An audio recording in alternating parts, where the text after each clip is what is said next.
I want to welcome everyone to Parked at Home. This is actually our fourth Parked at Home discussion.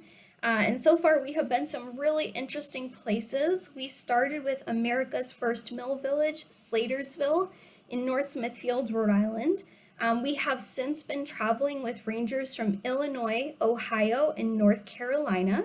We've talked about stories with planes, trains, and something that was killed by the automobile, in some ways, the canal. Tonight, we're joined by Susan Philpott, who is a park ranger at Belmont-Paul Women's Equality National Monument in Washington, D.C. If you have any concerns or questions, please feel free to direct them to Mark Mello in the chat if you need to send that along privately. You can also feel free to put your questions and comments in the chat as we go along. I'd like to thank our partners at the Blackstone River Valley National Heritage Corridor for partnering with us. It's part of how we're able to bring this to you on Zoom, and we're always really grateful for their support. So thank you to Bonnie, Devin, and Molly for always being with us on these and doing the in-person events that go along with these programs. For each of these Parked at Home talks, we have picked a word. And we chose a word as a kind of bridge between two places that otherwise folks who love national parks might not have thought about together. When we started thinking about what stories we could tell at Hopedale, a lot of different words came to mind, but the one that we wanted to highlight this year was equality. When we started thinking about that, Belmont-Paul in Washington, D.C. came readily to mind because some of the stories that we're going to talk about in the first part tonight about Hopedale, Massachusetts, continue in the house that serves as the base for Belmont-Paul. A quick word about that word equality. It means even, plain, and just. Equality is a word that was really important to the people who created the commune in Hopedale, Massachusetts. We've had some version of the word equality in English for about 700 years. It's even in the title of the park where Susan works as a park ranger. But if we think about whether equality is something that we actually experience in life, whether it's something that's really been realized in our government and our society, that is something that we can't quite attribute 700 years to.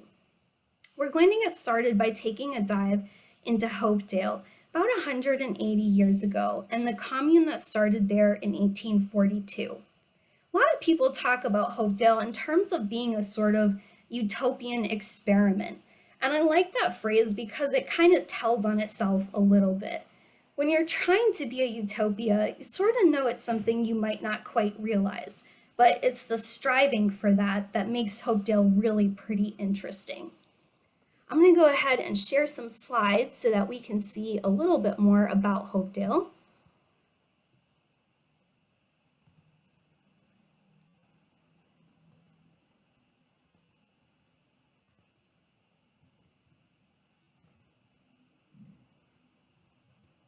Okay. So we wanted to talk about these two places together and to start with Hopedale, not just because of chronology, but because there's a pretty interesting cast of characters in Hopedale that I think introduces us to a longer history of the women's rights movement and the suffrage movement in the United States, which is really at the core of the story at Belmont-Paul. Where in the world is Hopedale? On this map, it is marked with the number 6. It is one of our 6 park nodes in Blackstone River Valley National Historical Park, and a site that we encourage you to visit if you are in Hopedale is the Little Red Shop. And I'll talk more about that in just a moment. Hopedale is part of Worcester County in Massachusetts, and one of its sources for life is the Mill River, which is a tributary of the Blackstone River, part of our name at the park. The indigenous people of this place of Hopedale are the Nipmuc, and they are still here. It was in the 1660s that English colonists came to this area. Benjamin Alby, who emigrated from England to Massachusetts Bay, would become one of the first peoples to start working on a mill in this area. That small settlement did not last past King Philip's War, And it would take another few centuries for a small village of people to actually coalesce, to kind of build up around this area. For a very long time, the place that would become Hopedale was part of a settlement the colonists would have called Mendon. Then it was part of Milford, so it kind of gets smaller and smaller. In the 1840s, this group of very radical Christians decides that they want to pull themselves out of society and create their own Dale of Hope. So part of what's so important about Hopedale is they're not the only people doing this. In the 1840s, there are a lot of people who think that the world is literally going to end. They are a very different kind of millennial than the people you hear about today. They are people who are thinking about end times, and they are also people in the United States who feel like they need to live apart in their own society. Hopedale is one of many examples of this that all come out around this same period of time. What's really interesting about Hopedale is it's one of the most financially successful versions of these kinds of communes, and it's also one of the most long-lasting, and yet you almost never hear about it. You tend to hear a lot more about shorter-lived and less successful places that just happen to have more famous people. This is part of where the equality thing comes in. There is a founder and there is a religious leader who backs a lot of what becomes Hopedale, and his name is Aidan Ballou. It's in March 1842 when a small group of people first hold a meeting and they decide what's going to be important to them in this community that they're creating. Section 7 of Article 2 of their Constitution is where they lay it all out. This is going to be a place where people are equal. Aidan Ballou wrote a lot about his life, about people and his times, and he calls this a deeply interesting occasion. This is really one of the highlights of the early life of the commune, and it starts in this house right here, in this kind of older, by some arguments, dilapidated farmhouse that these people are just absolutely thrilled to start their new experiment in. By March 1842, there's already some people actually living in the house, and soon enough, we're going to have over 600 acres where people are farming, running mill ponds, creating streets, running orchards. Hopedale had really beautiful and plentiful trees. You can see just how large this tree is in this old historic visual, very, very large, looming over a much older house. And people in the community are very industrious. Aidan Ballou says all of our residents were busy people. Idlers and dawdlers were not encouraged or even tolerated. They're busy because they feel like they have a vision in their commune, their own radical version of Christianity founded on equality that they want to see come to life. Not everyone is completely on board with what is happening here. One of the young men who grows up alongside this commune is William F. Draper, and he is one of the first people to put down into history that this equality was so important to these people. He also writes a bit about just how much this commune was interested in regulating everyday life. As part of creating this sort of radical Christian community that they want to have, Draper says, there was an evident desire on the part of leaders to regulate living down to the minutest detail. So this is not a place where anything goes, but it is a place where people are promised equality. These are some of the things that they are trying to avoid in this commune. We cannot be austere, morose, or rude, nor capricious, ungrateful, or treacherous. Residents should try to avoid badges of mourning. They also should avoid excess eating, drinking, sleeping, recreation, labor, study, joy, or sorrow. So moderation is a big part of how they are thinking about this. Now, before you say to yourself, why would anyone want to live here? Let's talk really briefly about why this would actually be a pretty interesting place to check out, to see if you are interested. The woman in the center is Abby Ballou. She is the daughter of Aidan Ballou, the founder, and in a lot of ways the person who continues to carry on the vision for a long time in Hopedale. The people who lived here called themselves practical Christians. And if you look at the small map that is on this slide, we see all these little boxes alongside the Mill River. Looks kind of like other communities we've already seen in this series. What's very different though is this is being run for 14 years as a joint stock operation. People working together and trying to be equal. Not doing equal amounts of work, but working toward a shared vision. Abby is going to be a teacher in this community, but she also teaches very prominent children of abolitionists, people trying to end slavery, as well as women's rights activists. And she is a huge part of how this vision kind of gets realized in the community. If you lived here, you had to pledge to be against war, slavery, and intemperance. But you also got a vote. Everyone got a vote. So when we think about what might attract someone to this kind of place, for a person who is a Black fugitive from slavery, that's attractive. For a woman who has no voting rights just about anywhere else, that's attractive. There are a lot of different kinds of people who also find a home here. The category that they call the sick, feeble, or aged, older people, folks with lower mobility, they're not expected to pull the same weight, but they do get the same amount of voice. A pretty shocking thing for the 1840s and perhaps even today. Unfortunately, this vision does not last. In 1856, two members of this community decide that it's time for a change. George and Ebenezer Draper are from a very prominent family in this community and one of the businesses that would have made up the lifeblood of Hopedale. One brother in particular pushes to pull out their shares in the community. So this kind of vision of equality is starting to erode by this point. It starts to become something very different and eventually will become the factory town that serves as my background today. A much bigger, much more booming place where you're not going to see constitutions and newspapers touting the value of equality. It's a very different kind of industrious place. In the 1870s, Aidan Ballou looks back on this early experiment literally as they are tearing down the house where they had that first meeting, and he's deeply disappointed. He is devastated by the fact that this vision for equality, it doesn't last. It's not something that's going to prove to be the thing that really leaves its mark on Hopedale.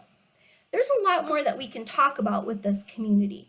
How these two brothers, George, Ebenezer Draper, and other members of the Draper family create a very booming community and economy in their own right. But they're going to create a very different kind of a place where equality or even equity are not so much part of the equation in the same way.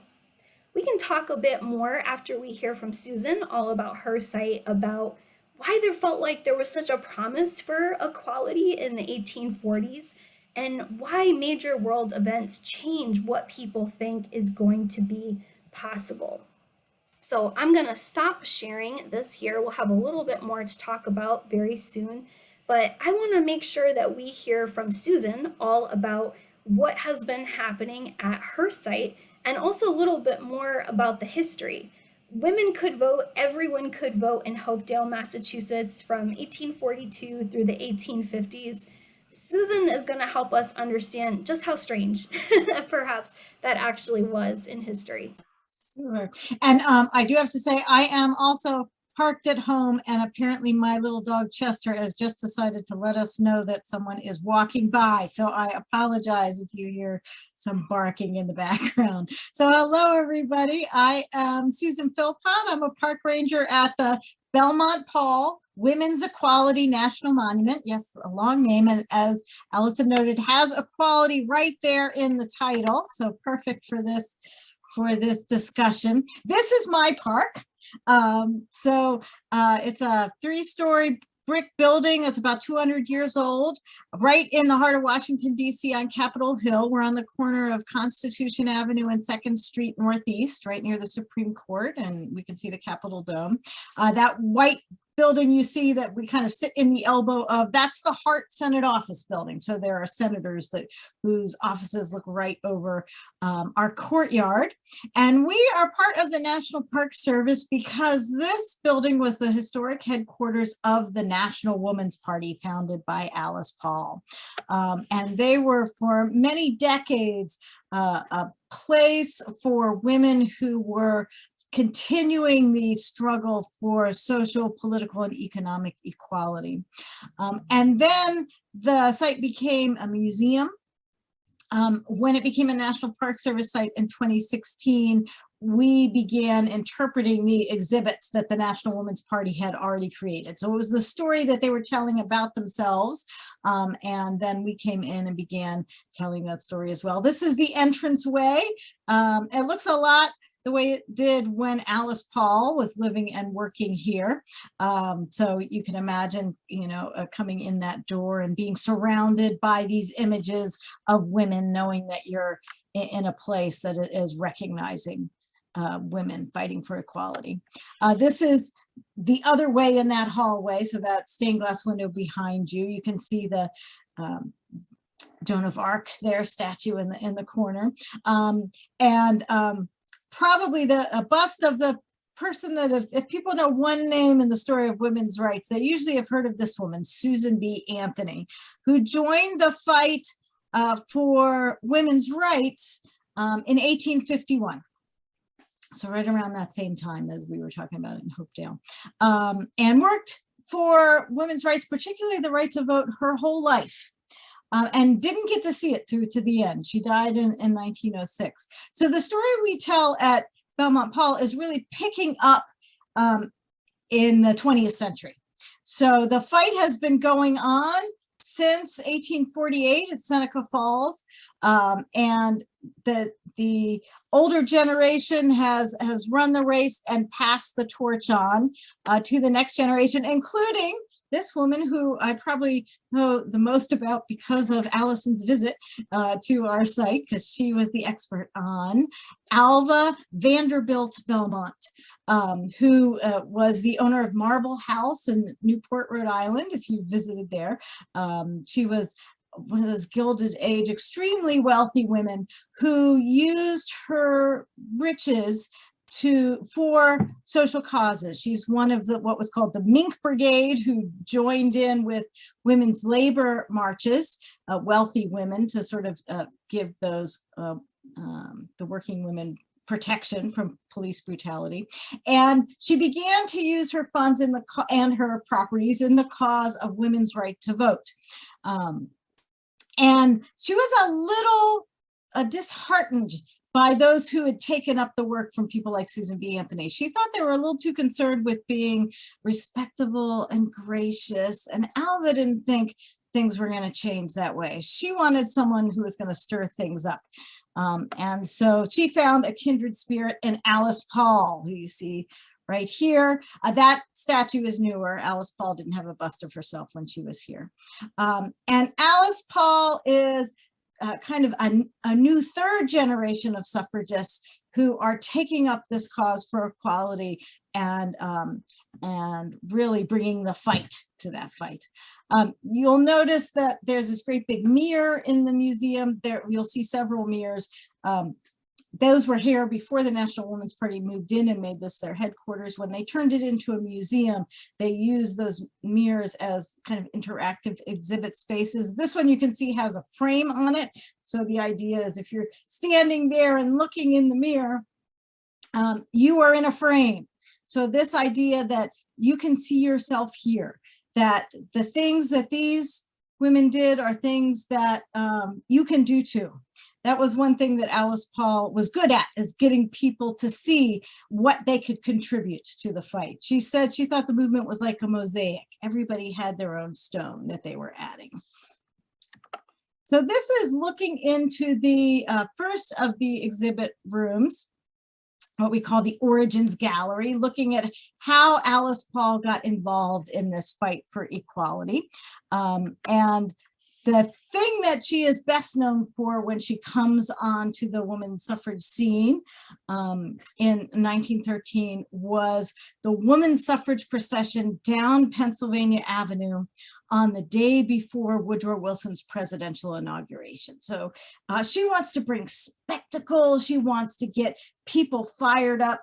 Excuse me, she gets thousands of women from around the country to come and take over the inaugural route. So basically make their disapproval that they are left out of the political process, make it known right there in the nation's capital. So the next day, the new president is going to have to be marching in their footsteps. Excuse me. And she gathers thousands of women from around the country to come in march, representing their states, their universities, their professions. There are bands and floats, and they're led off by this woman here, Inez Milholland, who everybody knew at the time. She was very accomplished as a lawyer, a civil rights activist, a dynamic speaker, but people knew her because she was really pretty. She was known as the most beautiful suffragist. So Alice Paul is putting her out front, all in white on a white horse, as a way to declare, this is the new woman of the 20th century. This is a new movement. This is what a feminist looks like. The story Alice Paul's got in her mind that she's going to tell in the landscape right there is really kind of the story that she knows. She is an upper middle class white woman from a Quaker background, grew up in New Jersey, right outside Philadelphia. She's been to Europe for graduate school. She's educated. Those are the circles that she's moving in. And so that's the story she's kind of telling. She sort of assumes maybe, some Black women will march, maybe some Native American women will march, but she's not involving them in the planning. And actually, some politicians' wives and other social elite in Washington who are involved in this planning tell her, Alice, Washington's a Southern town. You can't have an integrated parade. The Southern women won't have it. So she tries to keep Black women out of the parade. And then when that doesn't work, she tries to have a segregated section in the back. And sometimes when you read the history of the suffrage procession, you'll see people say that Black women marched in the back. Surely that was Alice Paul's intention. But I don't think that's what happened. We have other sources that discount that, including the story of Howard University, a new sorority called Delta Sigma Theta. They just formed, and these young women want to be socially active. That's their mission in forming a new sorority. So with their mentor on the right, Mary Church Terrell, who's also among the Washingtonian elite and an internationally known suffragist, much better known than, say, Alice Paul, they demand to be included with the other university women. They're not going to march in the back. We also have a story about my favorite suffragist, Ida B. Wells Barnett, who refuses to be segregated. And when her delegation from Illinois is marching by after trying to keep her from marching for them, she steps right out in front and claims her place. So we have a few other stories like that. So I'm pretty sure that Black women refused to be sent to the back. And Alice Paul is basically letting the world know her intention. The first float that everybody sees has the great demand on it. We demand an amendment to the United States Constitution enfranchising women. So here, women have been working for the vote since 1848. Little bits and pieces of progress, more defeats. Alice Paul decides, forget this. We want to change the US Constitution to ensure the vote for every woman. And she chooses that word demand pretty deliberately. Respectable women, gracious women, they might ask, they might petition, they might request. To demand is really taking quite a transgressive stand. She's trying to get a reaction, and she does. As you can see on the right, the crowds that are all there on Pennsylvania Avenue don't stay on the sidewalk. The police who know who this woman, Alice Paul, is, don't do anything to control the crowds, and women get grabbed and manhandled and spit on and have vile things yelled at them. It becomes a huge melee. The cavalry have to show up to clear the route for them. But the next day, the newspaper's really not talking about Woodrow Wilson's inauguration. Everybody's talking about this women's suffrage procession. So Alice Paul is successful in getting everybody's attention and bringing new energy to this cause for women's rights to vote, which also leads to more organized and aggressive anti-suffrage campaigning. This is another view of that origins gallery in the middle. And then what you see on the right are two images of cats, one in a postcard, the other in a little bud vase. These, I am very sorry to tell you, are anti-suffrage images. It's a way to make fun of the women. You know, it makes as much sense to give the vote to a cat as a woman. And, you know, don't they sound like cats meowing about their rights? So this is the kind of thing that these women are fighting against. And they really have to be very deliberate about making clear why they think it's important for them to have the vote. And what do you need the vote for anyway? And articulating the importance of that. Here's a word cloud you can see in the museum of some of the things that were their answers. Now, as effective as that procession is, one march doesn't make change. And so this is next gallery in the museum that's looking at lots of other things they did for years and years. You know, you do a few things that get the publicity, but most of the work of change is the things that are like the phone calls and the letter writing. There's a quote on that table from Alva Belmont that says, "Ours is the hard work, the painful work, the slow work." I'm not sure how much of that kind of work Alva did, but because it's mostly her money making things happen. She's not the one usually doing this kind of work, but still, money is very important. And lots of women are contributing to this. Women and men too. Men who supported women's right to vote were called suffragans.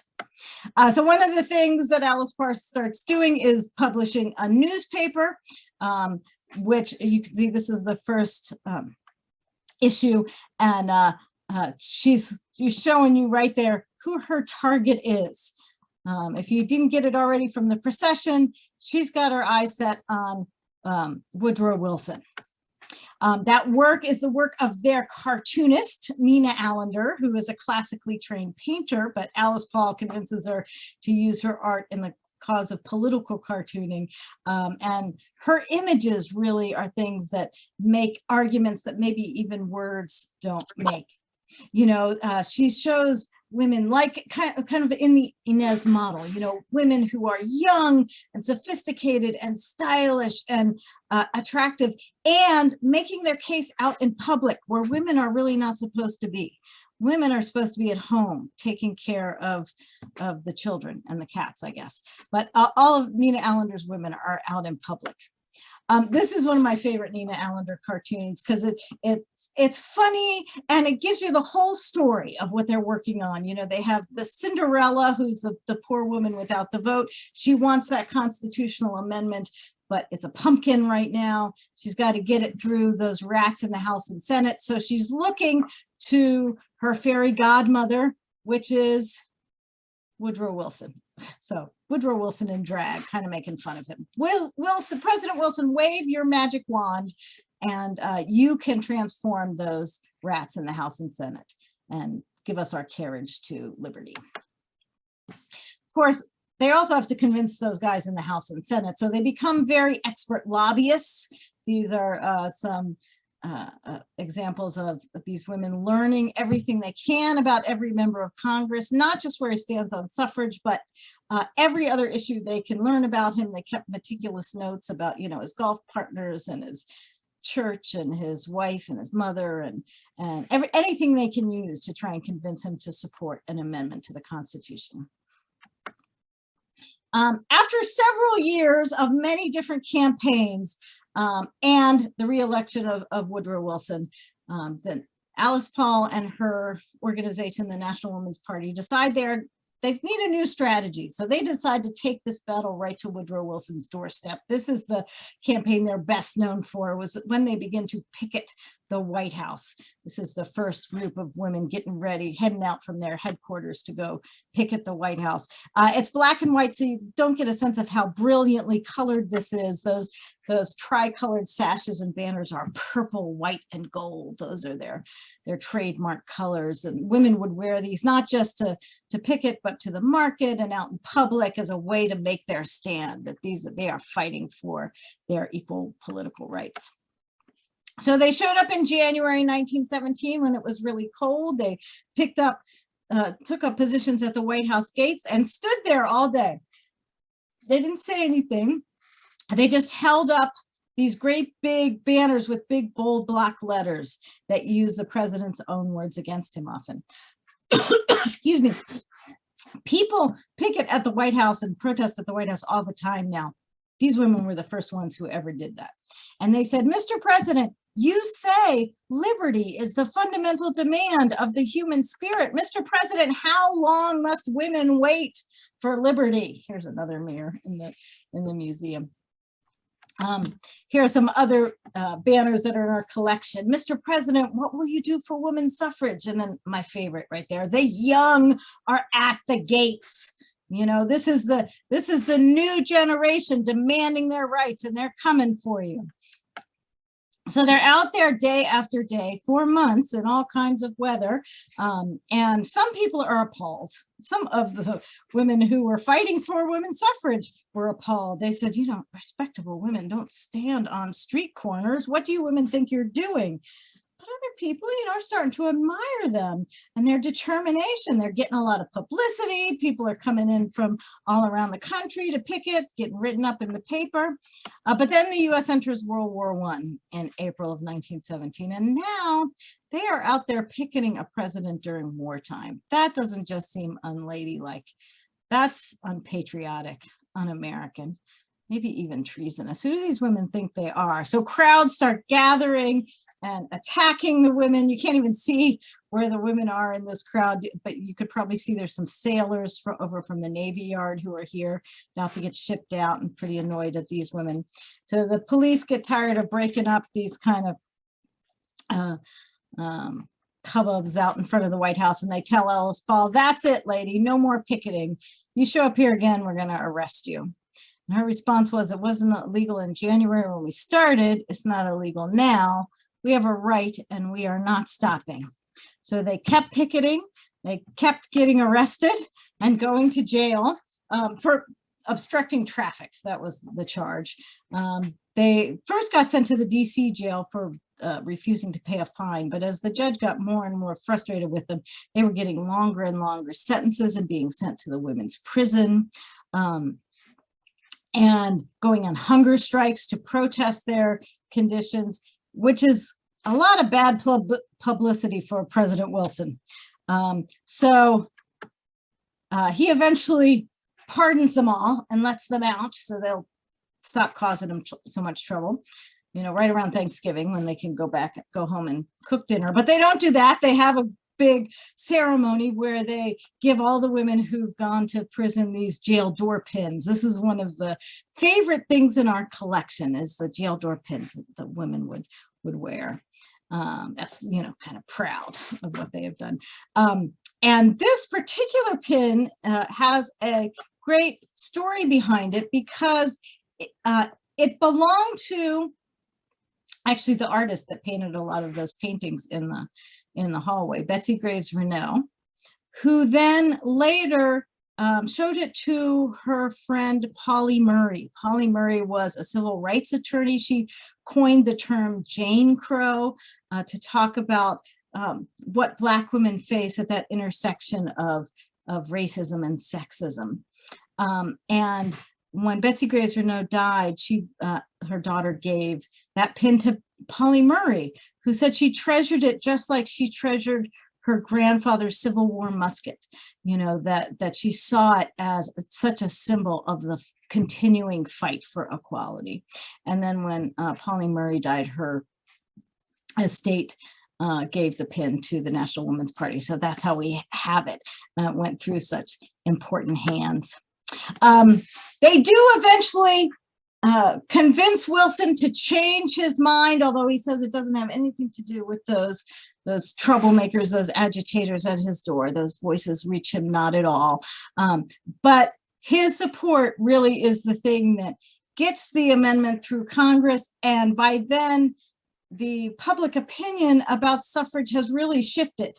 And where there had been so much resistance for over 7 decades, now there are enough states on board to ratify the amendment, and it becomes part of the US Constitution on August 26, 1920. This is Alice Paul celebrating that moment that women have won the vote.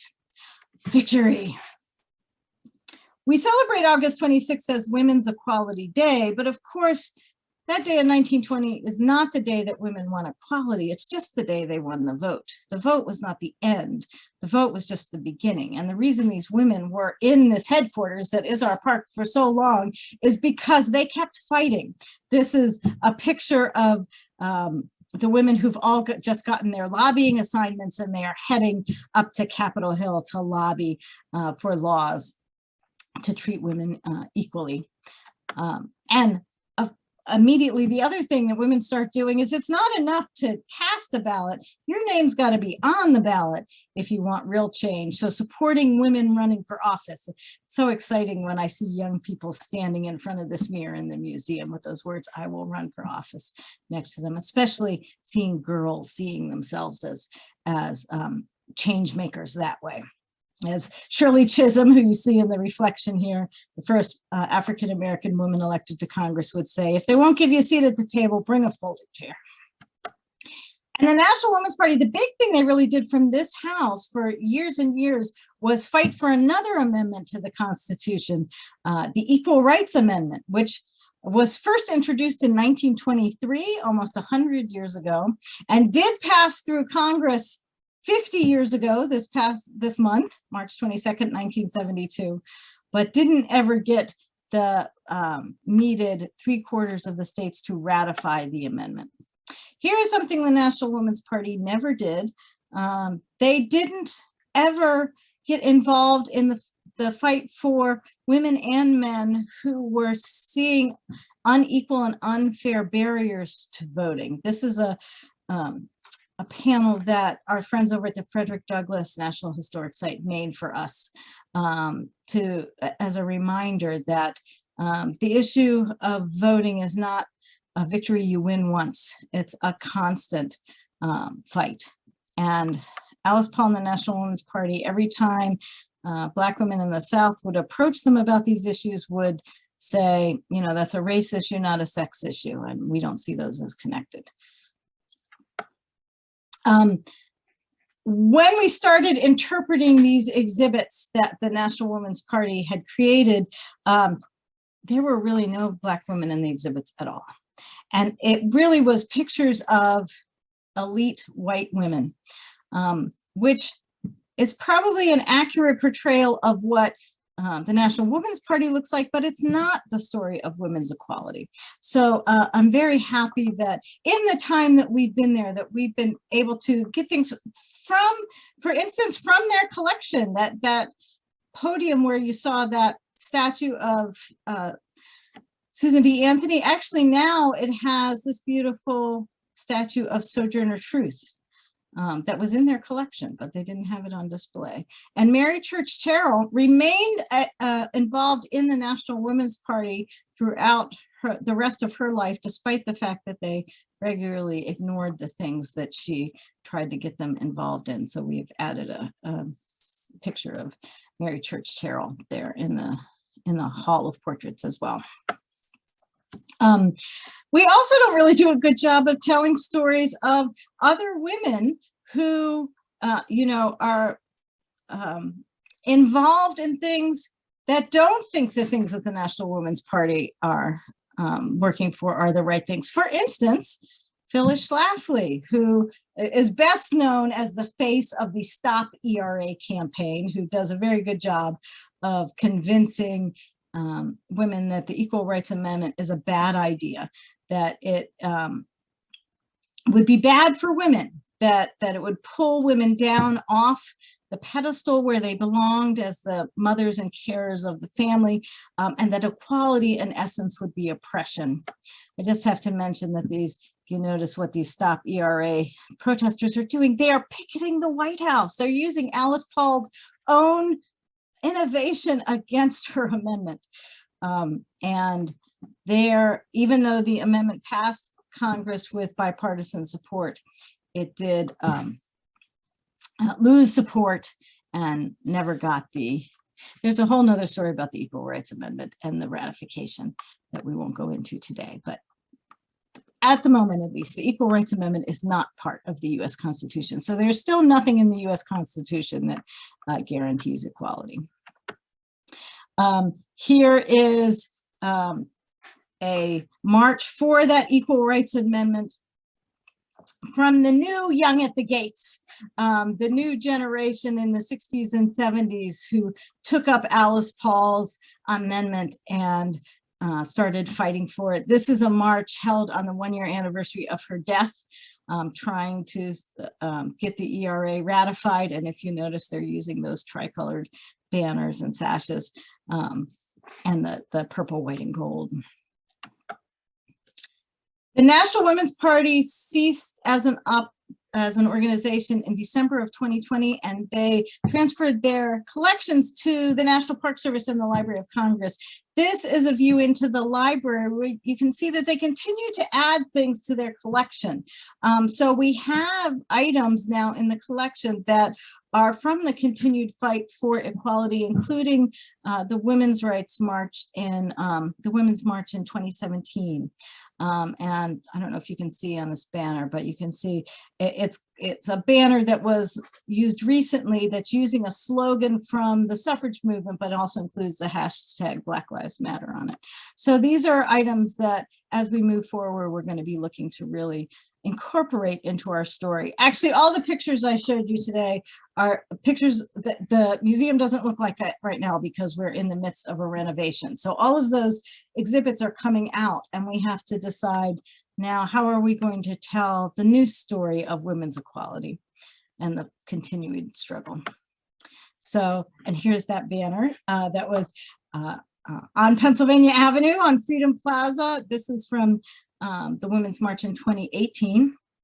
And you can see these new young at the gates and the new things that they are working on in the struggle for equality. So we've talked about equality in the 19th century and the 20th century. And what does equality look like now in the 21st century? So I'll stop sharing there, and I'd love to have a discussion and answer any questions anybody has. Yeah, thank you so much. We had some really fantastic questions come through, mostly about Belmont-Paul, but I think to get us started, just something to kind of think about. When people left their homes and their communities to go live in Hopedale, they were really opting out of society in a lot of ways. And I think what you did a great job of showing us was, what does it mean to try to kind of reform from the inside, right? What does it mean to try to get access to the big machine, to government, to try to do that kind of reform? And I think if we were to look at these two together, what changes from the start of Hopedale to when your story really begins is there's already been 80 years of activism, right? People have tried a variety of strategies, including creating their own communities, creating their own places where they get to set the rules, but most of them are not successful. So part of where Belmont-Paul comes from and the Women's Party comes from is trying something different. One of the comments that we got that I think also kind of bridges these two sites is about respectability politics, which was so important to the suffragists that you're talking about. And you got a question about, how did some of the husbands or partners of these people react to this activity? One of the things that comes up over and over in Hopedale is that they are not a free love commune.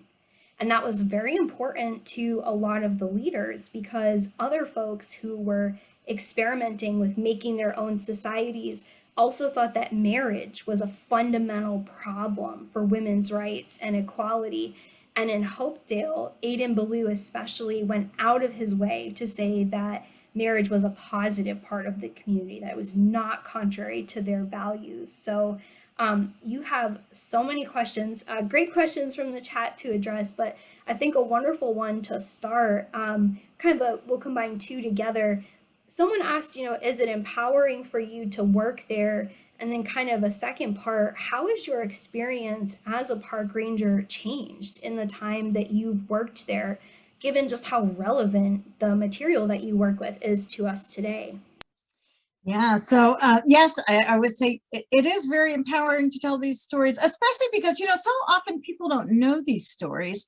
And when you don't know how things happen, you can get the impression that, equality sort of shows up eventually.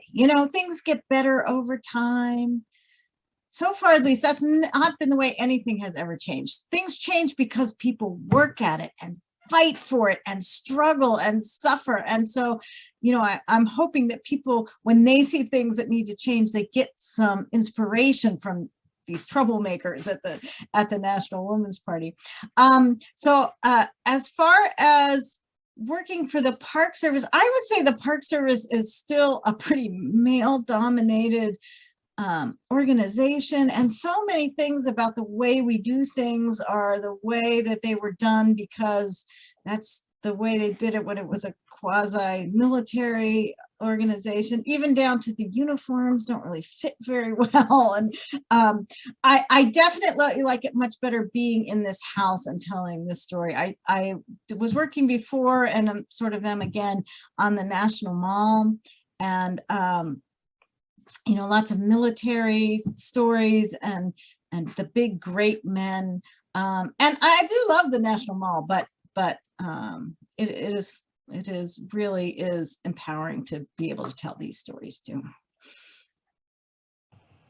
Another question was, did anyone try to damage or protest the Women's Party during this kind of early era while they were really actively fighting for women's suffrage? So this is the fifth of the National Women's Party's headquarters. They kept losing headquarters. So they had the one that you see them coming out of to picket, that was on Lafayette Square. They got evicted from there because of all the trouble they were causing, and people did attack them and even shoot at them. Then they moved across Lafayette Square to another headquarters. When they decided to keep going after women won the vote, they purchased this beautiful, Alva Belmont purchased this beautiful old house right on Capitol Hill that was going to be the embassy for the women of the nation, a historic house. Within a few years, the federal government seized it, condemned it, and knocked it down and built the Supreme Court. They bought the property we're in now after they lost the old brick Capitol, but you can tell from where they were right there on Capitol Hill, constantly they were trying to turn it into a parking lot or, knock it down and build a government office building. So thank goodness for the National Park Service and the National Register of Historic Places, because they got on that register, and that was the thing that saved them. Also, women in the Congress and who saw this property right in their neighborhood and work to save it. So we got a question that was Hopedale specific, but I think we probably both have a lot to talk about when it comes to it. So one of the early questions we got was about Indigenous people in relation to Hopedale. And I think there's also an important Indigenous story relative to suffrage. And this question of whether Hopedale included Indigenous people. And the answer is sort of complicated because for Aidan Ballou, who really kind of is a voice of the community, Indigenous matters tend to be something that's happening somewhere else. So in the 1840s, in his mind, as an English colonial descendant, for him, the Nipmuc, the people whose Indigenous homeland he's on, are people who are in past tense. And we know from a lot of really good research on that area that people living, particularly in the 19th and early 20th century, who were Nipmuc people, the record keeping around their identity was falsified, or it was just wrong. People were told that they didn't exist anymore, even though there were people part of that community living in the area. So if we take just kind of his story, he knows that the Nipmuc people in that area were part of a community that was Christianized, as they called it. They were part of their own kind of separate, forced community where they were part of a conversion to Christianity. In his writing, as far as I know, Indigenous people are not part of his immediate world. They are not people that he recognizes. We know that Indigenous people did and do live in the area. Their identity was just not recognized. Do you have a way to talk about kind of the way that indigeneity is so complicated relative to suffrage and citizenship? I know that in Hopedale, a lot of issues that come up tend to be in terms of black and white. Hopedale residents were very concerned with abolition, but not necessarily as concerned with other groups' rights, something that we might see now today. In the early part of the suffrage movement, there was a lot of talk about how they were modeling their claims on Indigenous communities, and that there were matriarchal and other communities that empowered women among the Indigenous people. Although it may be they were just sort of their idea of what Indigenous people were like without actually engaging those communities. By the time Alice Paul came along, you know, the idea of the Indian was kind of this, again, kind of a fantasy idea. There were reports that Dawn Mist of the Grand Teton tribe was going to ride on horseback, and the women were going to camp in teepees on the National Mall during the suffrage procession. Dawn Mist was not a real person. She was a marketing campaign. But for instance, Mary Louise Bottineau Baldwin marched in the campaign. She was I forget, Turtle Mountain and Metis background, but she marched with the lawyers because she was a lawyer.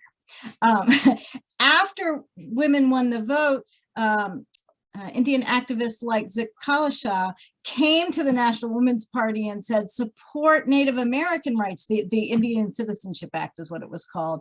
And again, Alice Paul's response was, you know, that's not a women's equality issue.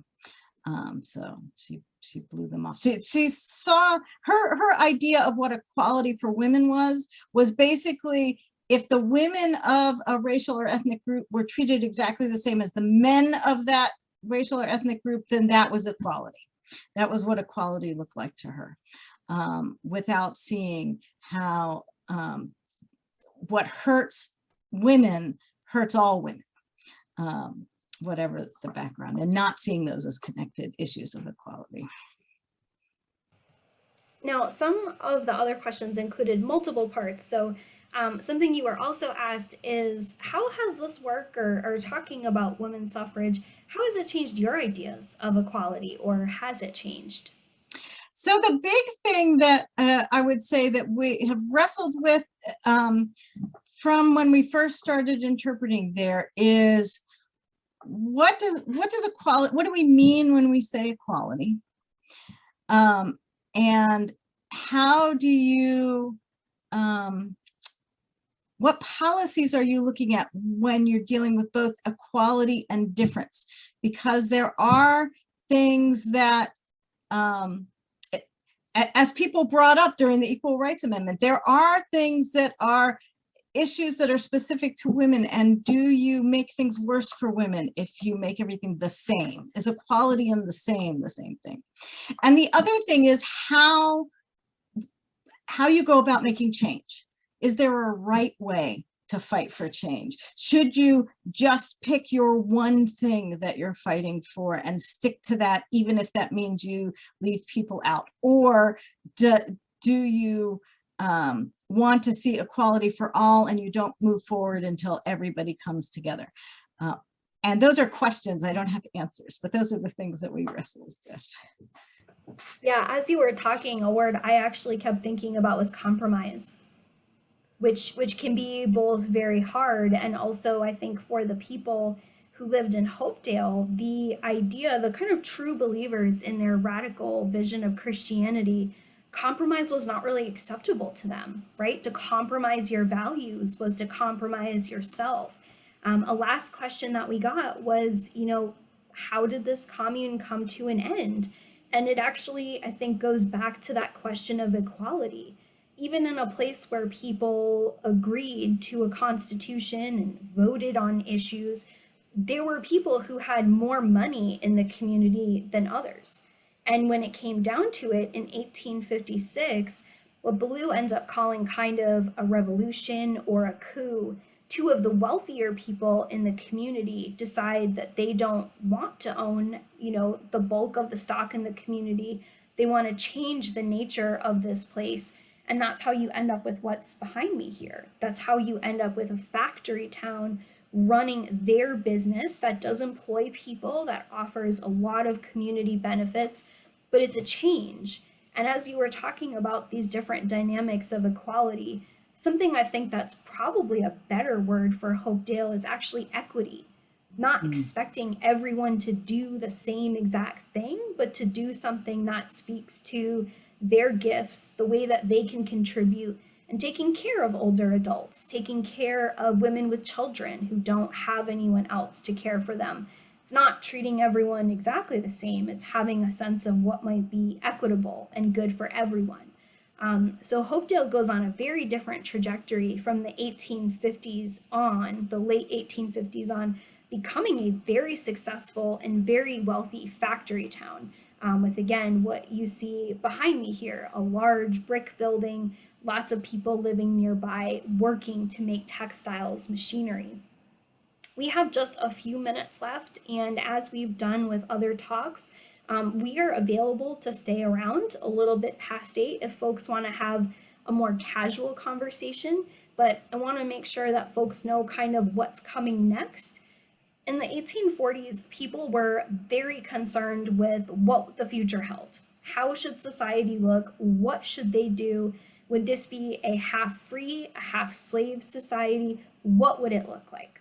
Some people opted to basically pull away, form their own communities, but people were increasingly interested in what they called the frontier, looking out to the west to land that they thought of often as unoccupied. Next week, we are doing something quite different, and we are going to space, what some have called the final frontier during the Cold War.